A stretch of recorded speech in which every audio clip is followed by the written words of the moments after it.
So if kids are going through different stages and phases of development, at least in our experience, what we have found that if they're trying to figure out if they're in charge and if they get to call the shots, it's going to always start around food. Welcome to the Stronger Families Podcast. My name is Justin Free, and I'm one of your hosts. We'll hear from real people with real stories and God-centered wisdom to help strengthen families. Whatever season you find yourself in, whether joy, struggle, we hope that this is encouraging and equipping for you. So let's build stronger families together. Welcome back to the Stronger Families Podcast. This is Justin, and my wife is not here. You won't hear from her. That's right. But she is home with our two sick kids. Yes. So that's part of life. Real life. That is there. real life. Yeah. But we do have the Kruses back. And Hello. we are excited to continue diving in to our rhythms, our family rhythms. And today we specifically want to talk about mealtime rhythms. Mealtime. Yes. The significance, the importance, what we do practically. Maybe you don't do anything at your meal times. Maybe it's everybody just kind of dives in. Yes. Or maybe you feel like your mealtime rhythms are probably some of the best. Wherever you fall, we hope to encourage you, challenge you, equip you. That's good. And so, Kruses, what are some of the things that you guys have implemented, instilled? Maybe have you always had this mindset around mealtime rhythms? Sure. Kind of start us off. What does that look like for you? Well, man, I think the first thing I was thinking about as we got ready for this podcast is when it comes to habits and rhythms, it's so much easier when you can stack them together with pre-existing things you're already doing. So instead of trying to reinvent the wheel and be like, we're going to install this brand new thing that no one's ever done and we're going to just inject it at a random time in our day, that's hard. Right. But what's easier is, hey, if you have something that you do every day anyway at a certain time, like eat, Yeah. that's going to happen Sure. every day. Yes. Like your kids are not going to let you miss dinner. No. They're going to be like, I'm starving, Yeah. all the time. Snack time, revolt. meal Yeah, time. like they'll revolt. They will mutiny. And so, hey, you're already going to do it. Right. What if we found a way to make small iterative changes that make that moment intentional, even in the midst of the chaos? Yeah. Because here's the thing.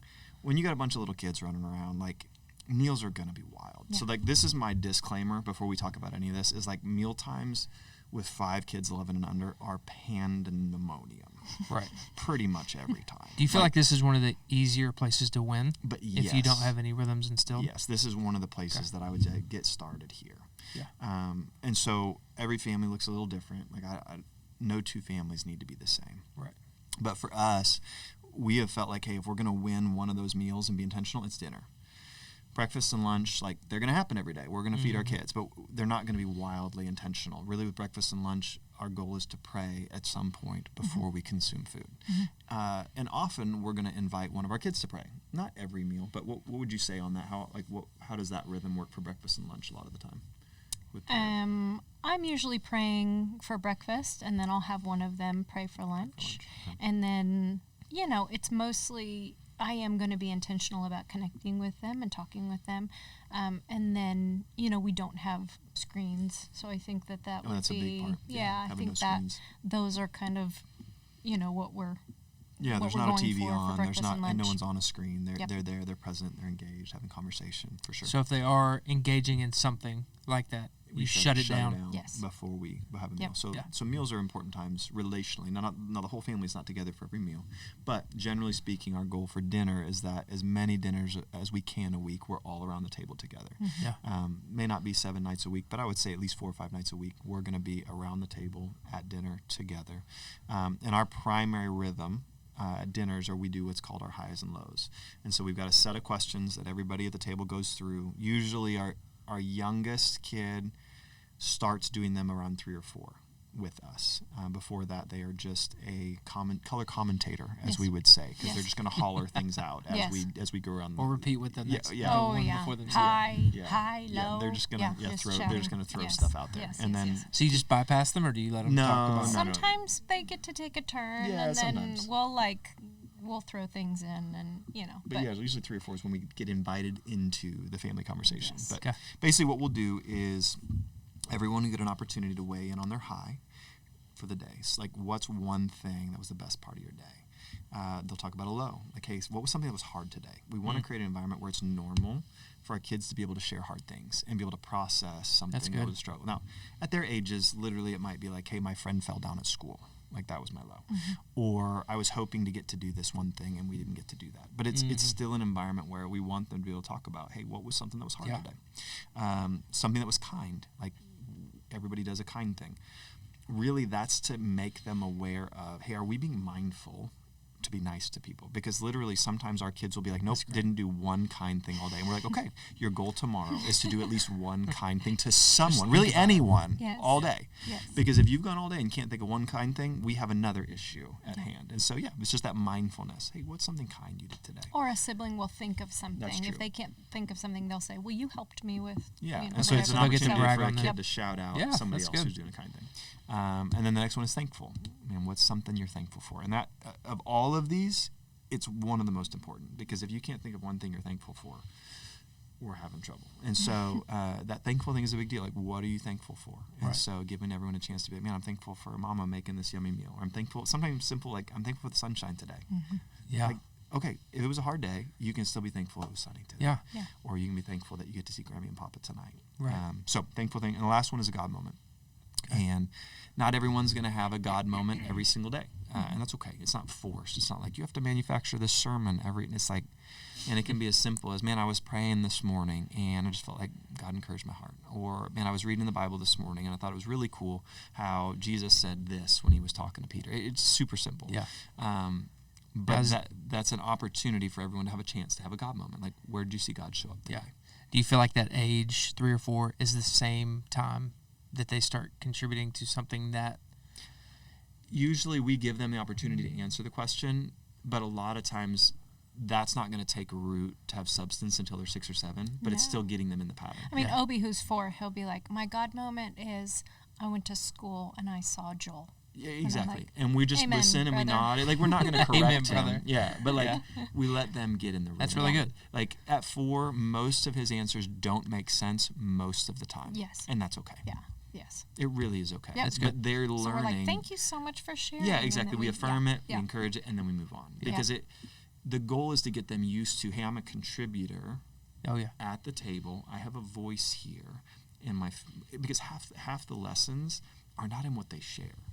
Half the lessons is the discipline to help the other kids learn to look at them and pay attention and listen. And it's hard. I would say 3 nights a week are rough still.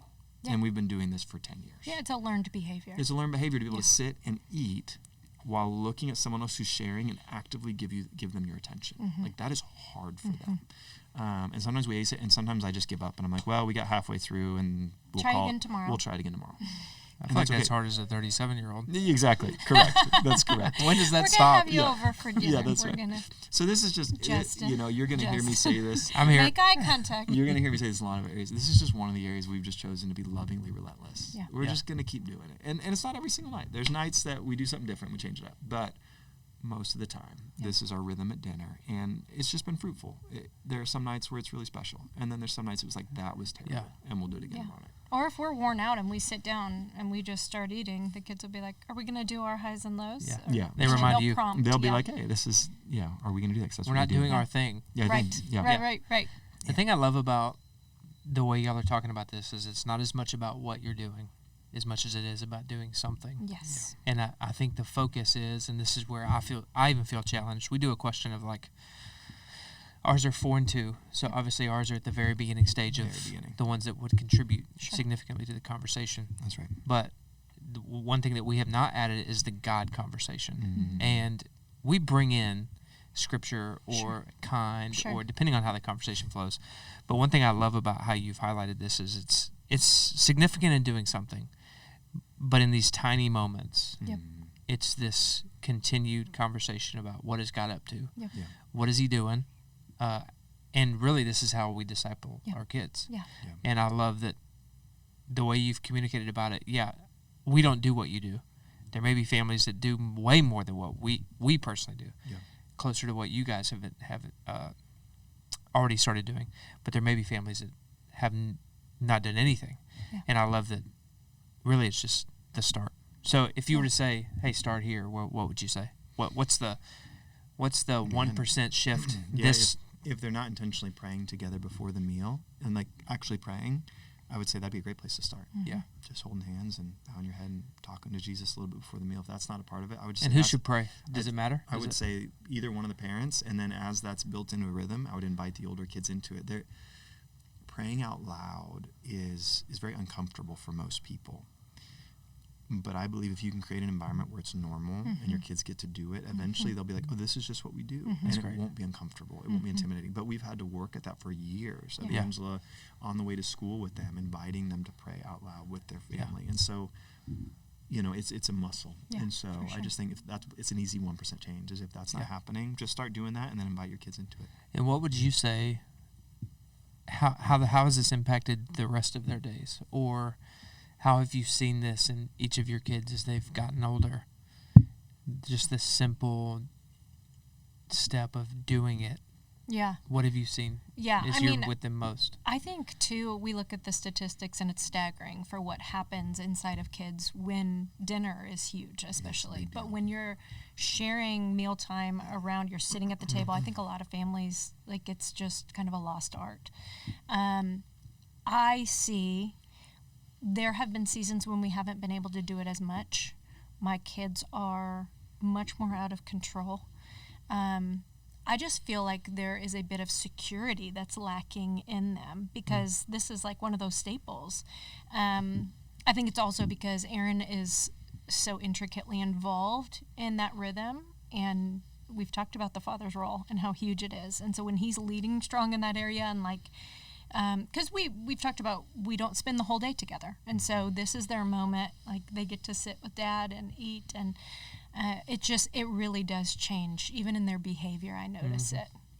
We had a couple semesters ago when we were just doing a lot of sports, and so we were missing a lot of things. And I said to Aaron, I can tell we haven't been doing nighttime rhythm. I can tell. So it's pretty. What did you feel was off? Like explain to me what. The behavior is where I saw it, just as far as acting out, not being quick to listen. You can just tell when your kids are feeling insecure, whether that be they're pushing the boundaries, whether that be, you can just tell in their demeanor when they're feeling insecure. Either they need tightening up on boundaries, they might need more discipline. Even the way that they respect Angela and the way that they honor her. That's usually where we can my role, not even in specific correction and discipline, but there's this stabilizing agent that happens when the daddy is significantly engaged and involved. And it's like there's just a covering that happens in the home. And it doesn't fix everything, but it does stabilize things. Yeah. And like she said, if I'm out of the house a lot and I'm running kids and then we're not sitting and we're not being centered together, and we're not it makes a difference. There's a noticeable difference. You're not missing one's not gonna make a difference, but it's over time, the aggregate, we just notice a significant difference in our kids. Yes. Yeah, it's huge. Yeah, I think there's obviously we're on the earlier stage of the kids, but you talking through that, I have seen some of the inconsistencies as I'm remembering back, inconsistencies, and maybe that's led to what I have undiagnosed or non-diagnosed as maybe insecurity or kind of behavior changes, maybe tied to some of these simple rhythms that, I mean, we just had 2 newborn babies, so we're just now getting back into strong rhythms in our household. And so now that I'm thinking back on that, man, I can definitely see how some of those things impact. But as new parents walking through these stages, I don't know that I would have been like, whoa.